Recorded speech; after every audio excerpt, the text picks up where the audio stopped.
документальный фильм «Башкирская лошадь. Жизнь под открытым небом».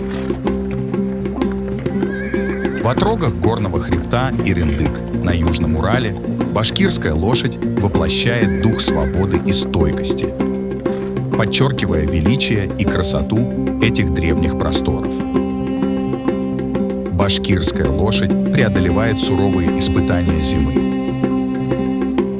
радуется теплу лета и встречает каждую весну как начало новой жизни.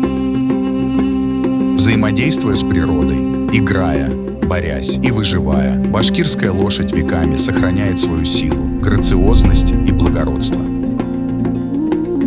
Эти животные не только часть природы, но и часть истории народа.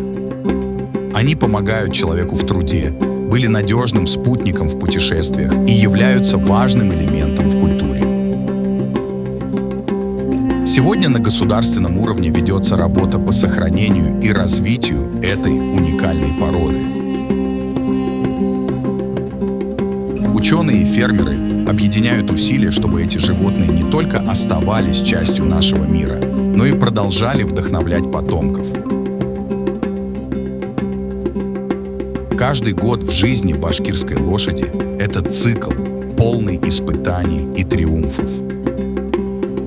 И каждый год они демонстрируют нам свою несгибаемую волю к жизни.